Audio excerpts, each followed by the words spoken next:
Hello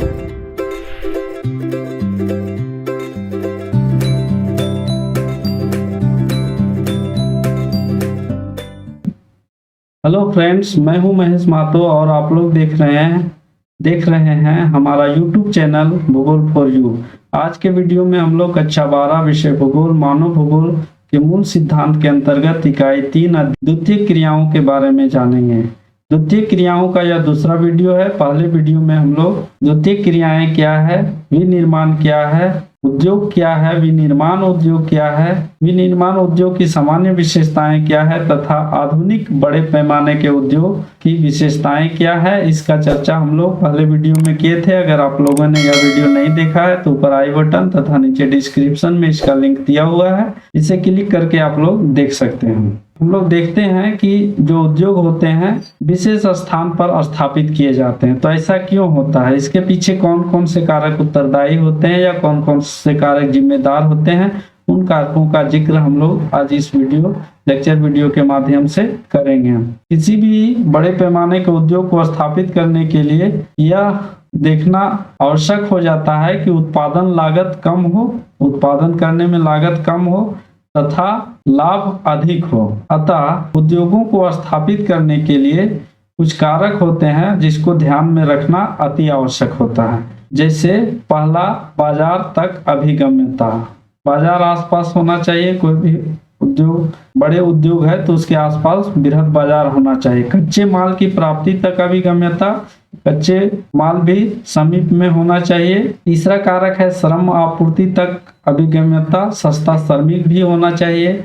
चौथा कारक है शक्ति के साधनों तक अभिगम्यता। इन उद्योगों में शक्ति अत्यधिक मात्रा में जरूरी होता है, अतः शक्ति के साधन चाहे वह कोयला हो, बिजली हो या पेट्रोलियम हो, इसकी सुविधा होनी चाहिए। पांचवा कारक पर्याप्त पूंजी तक अभिगम्यता। इन उद्योगों को स्थापित करने में बहुत अधिक मात्रा में पूंजी की आवश्यकता होती है, अतः पूंजी होना अति आवश्यक है। छठा जो कारक है जल की उपलब्धता।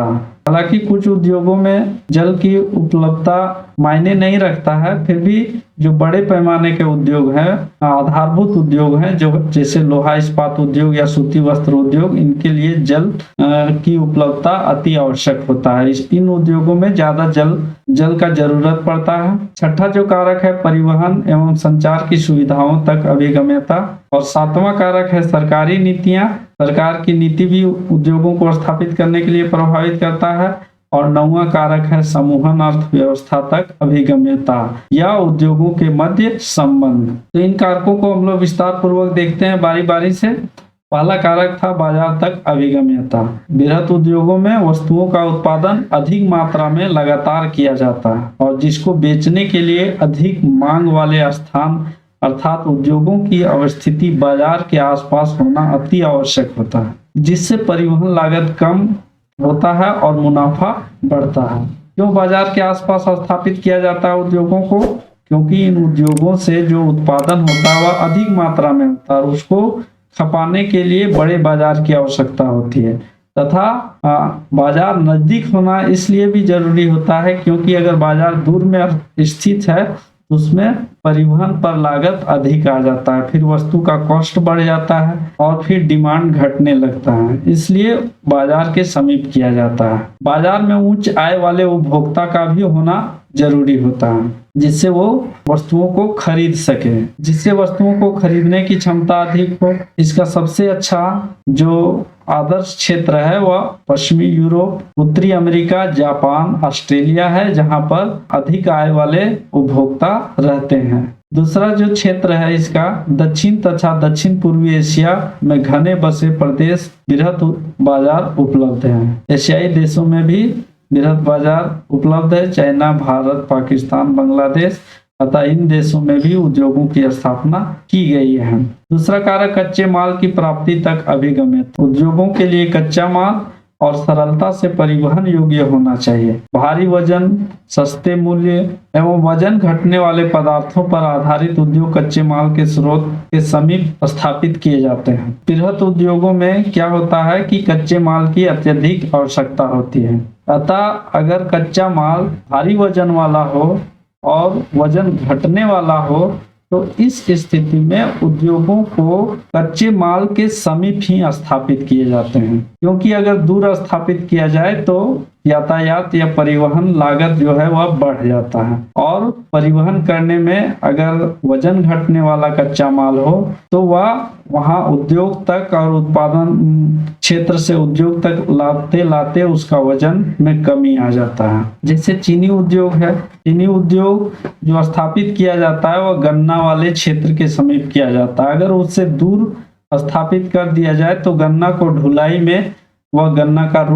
रस जो होता है वह सूख जाता है, जिससे फिर वह फायदे के लिए नहीं होता है। जैसे लोहा इस्पात उद्योग, सीमेंट उद्योग, चीनी उद्योग होते हैं वह कच्चा माल स्रोत के नजदीक ही स्थापित किए जाते हैं। इसी प्रकार से जो शीघ्र खराब होने वाले कच्चे माल होते हैं, जैसे दूध या सब्जियां, दूध और सब्जियों कच्चा माल के रूप में जैसे खाद्य प्रसंस्करण जो उद्योग होते हैं वो इन्हीं क्षेत्रों में स्थापित किए जाते हैं। दूध वाले या सब्जियों वाले क्षेत्र में खाद्य प्रसंस्करण उद्योग को स्थापित किया जाता है। अगर दूर में किया जाए तो ये जो सब्जियां होती है और जो दूध होता है वह खराब हो सकता है। तीसरा कारक श्रम आपूर्ति तक अभिगम्यता। इसका तात्पर्य आधुनिक बड़े पैमाने के उद्योगों को स्थापित करने के लिए सस्ते श्रमिकों की उपलब्धता भी महत्वपूर्ण भूमिका निभाती है। बढ़ते हुए यंत्रीकरण, स्वचालन एवं औद्योगिक प्रक्रिया लचीलेपन ने उद्योगों में श्रमिकों पर निर्भरता कम कर दिया। फिर भी कुछ प्रकार के उद्योग में अब भी कुशल प्रशिक्षित श्रमिकों की आवश्यकता रहती है। अतः इस कारण से सस्ते श्रमिक वाले देशों में बड़े पैमाने के उद्योग स्थापना के लिए आदर्श माने जाते हैं।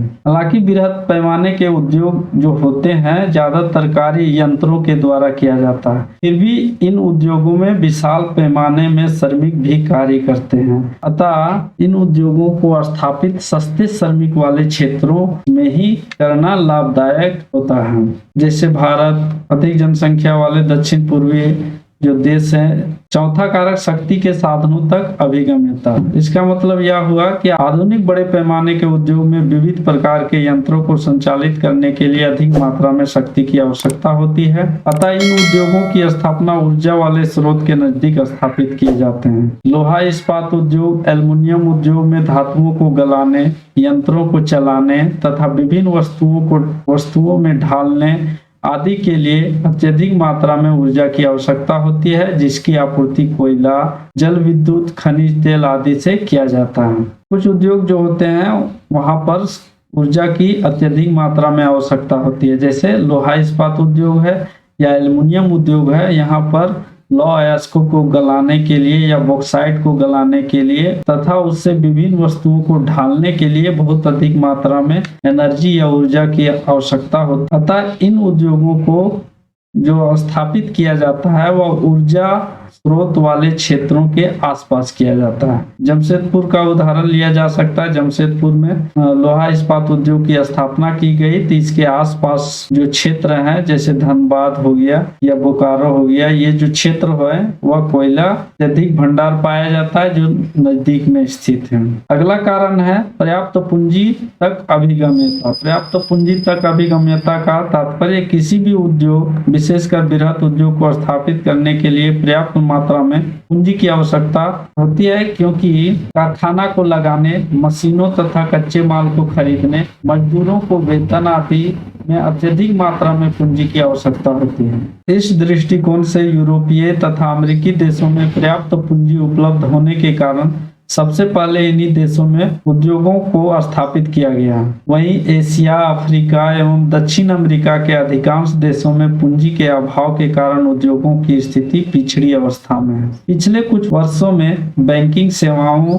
में विकास तथा विदेशी पूंजी निवेश से अब पूंजी में गतिशीलता आई है, जिसके कारण अब एशियाई देशों में भी उद्योगों का विकास हुआ है। छठा कारक जल की उपलब्धता। छठा कारक जल की उपलब्धता।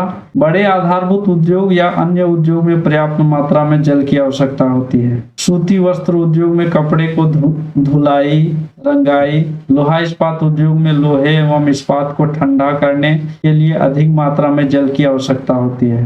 लोहा इस्पात उद्योग में 1 टन इस्पात के उत्पादन में लगभग 2 लाख लीटर जल की आवश्यकता होती है। अतः इसकी अवस्थिति जलीय स्रोत के समीप किया जाता है। आधारभूत जो उद्योग होते हैं, चाहे कपड़ा उद्योग हो या सूती वस्त्र उद्योग हो या लोहा इस्पात उद्योग हो, उसके लिए जल भी महत्वपूर्ण कारक होता है, अतः जलीय क्षेत्र के आसपास ही स्थापित किए जाते हैं। सातवां कारण है परिवहन और संचार के साधनों की सुविधा तक अभिगम्यता।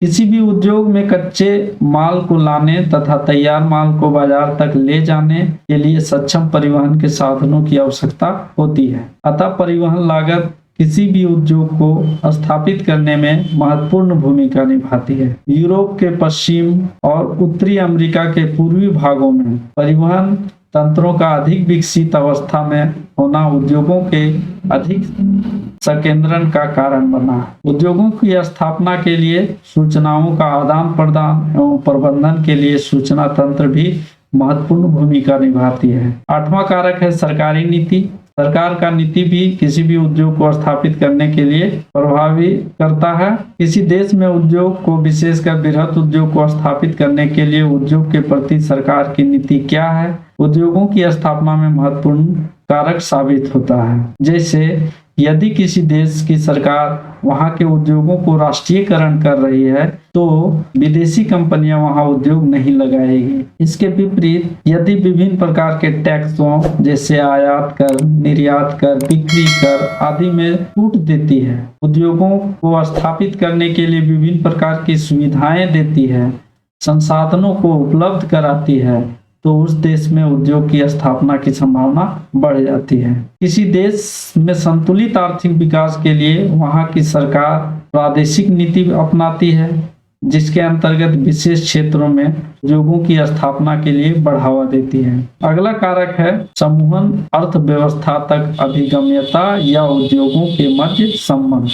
आधारभूत उद्योग जैसे लोहा इस्पात उद्योग, सूती वस्त्र उद्योग कई प्रकार के उद्योगों के आधार होते हैं, क्योंकि उन आश्रित उद्योगों के लिए कच्चा माल इन्हीं आधारभूत उद्योगों से प्राप्त होती है।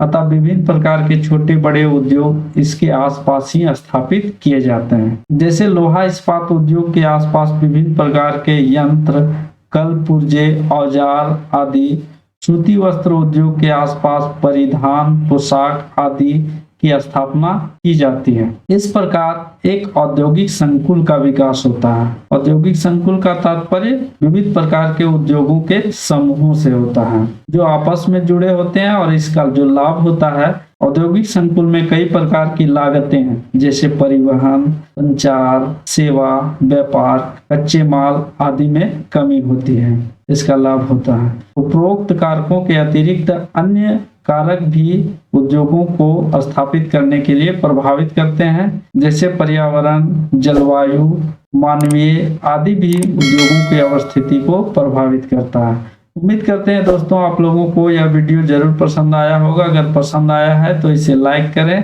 तथा अपने दोस्तों के मध्य शेयर करें, और हमारे चैनल भूगोल फॉर यू को सब्सक्राइब करके बेल नोटिफिकेशन को जरूर हिट करें, जिससे आगे आने वाले वीडियो का नोटिफिकेशन आप लोगों को मिलता रहे। और भूगोल से संबंधित अन्य बिंदुओं को अगर जानना हो तो हमारे ब्लॉग www.bhugol.net में विजिट कर सकते हैं। आप लोगों का बहुत बहुत धन्यवाद। मिलते हैं अगले वीडियो में, तब तक के लिए जय हिंद, जय भारत।